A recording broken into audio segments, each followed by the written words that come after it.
Assalamualaikum warahmatullahi wabarakatuh. Hai sahabat kelas 9, apa kabarnya hari ini? Semoga hari-hari kalian senantiasa berwarna-warni.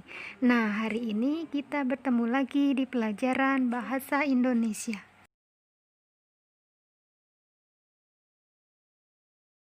Kompetensi dasarnya mengidentifikasi informasi dari laporan percobaan yang dibaca dan didengar.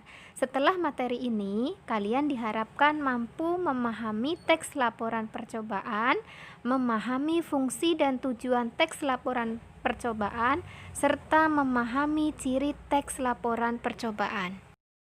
Nah, sebelum itu, kalian simak baik-baik video berikut Tapi ya. tidak untuk diperjualbelikan, jadi untuk penggunaan sendiri, dan pasti stabilitasnya juga perlu dilihat ya, karena kan tidak bisa digunakan dalam jangka waktu yang lama untuk daun sirih. Ya, baik, berikutnya kita akan mempraktekkan cara pembuatan hand sanitizer dari tanaman, ya, dari alam.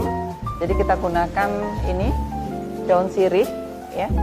Setelah dicuci kita bisa mengambil sendiri dari halaman, ya. Kita cuci, kemudian diangin-angin supaya kering, kemudian dipotong-potong kecil-kecil. Dipotong-potong. Setelah itu kita siapkan air, kita masukkan, jadi 50 gram daun sirih kita masukkan dalam 200 ml air. Nah, air ini sudah air masak gitu kan. Nah, kita rendam, kemudian kita ambil panci gitu ya, kita isi air, kemudian wadah tadi yang berisi air dan daun sirih kita masukkan. Jadi kayak apa ya, kalau masak kayak di tim gitu ya. Kemudian kita taruh di atas kompor, kita nyalakan, apinya kecil saja. Jadi suhunya kalau di air daun sirihnya tadi sekitar 90 derajat lah ya. Mendidih kan 100 derajat, 90. Kita diamkan selama 30 menitan kira-kira. Nah, setelah itu disaring. Disaring nanti akan dapat ekstrak seperti ini.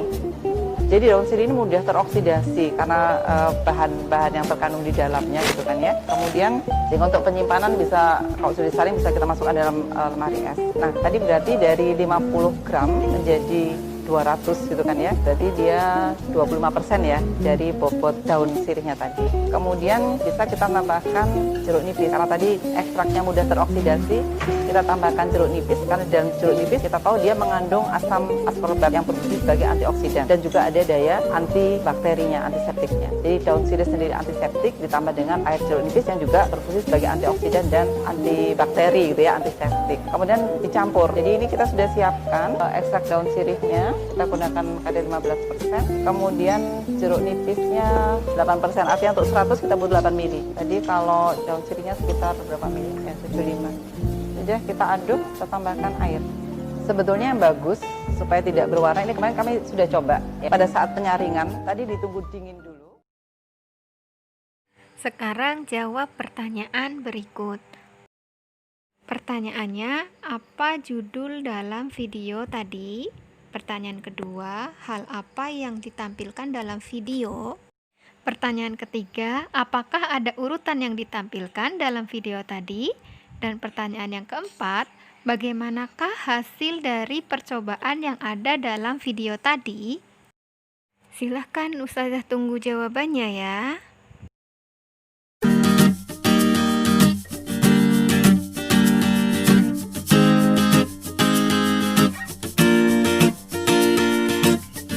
Kau ada di kala ku suka, di kala ku duka, setiap tangisan dan juga ketawa. Kau ada di kala ku perlu, setia menemaniku, pegang erat tanganku bila aku jatuh. Kaulah yang selalu menemaniku, mendengar kisah pahit manis hidupku. Kaulah yang di situ setia menungguku, kaulah yang satu menjadi sahabatku. Sekarang kita cek jawaban kalian. Silahkan kalian cek jawaban kalian masing-masing. Apakah ada yang betul semua? Dari video percobaan tadi dan dari hasil jawaban kalian, sekarang kita bisa membuat teks laporan hasil percobaan. Nah, teks laporan hasil percobaannya menjadi seperti ini.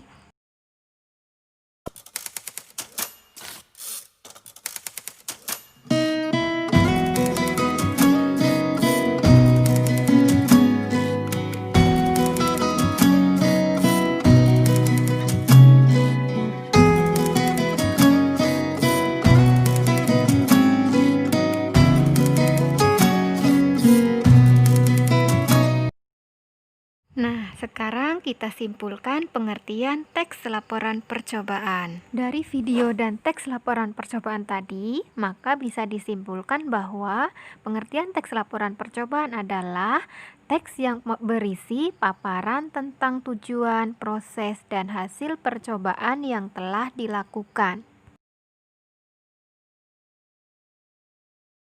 Lalu, apa fungsinya? Fungsinya yaitu untuk melaporkan hasil percobaan, karya ilmiah, atau laporan praktikum. Nah, sekarang kalian perhatikan, kalian baca apa tujuan teks laporan percobaan berdasarkan materi tadi. Yang terakhir adalah ciri-ciri teks laporan percobaan. Nah, kalian bisa baca apa saja ciri-ciri teks laporan percobaan yang membedakan teks tersebut dari teks lainnya. Demikianlah materi pada pertemuan kali ini. Sampai jumpa lagi di video selanjutnya. Wassalamualaikum warahmatullahi wabarakatuh.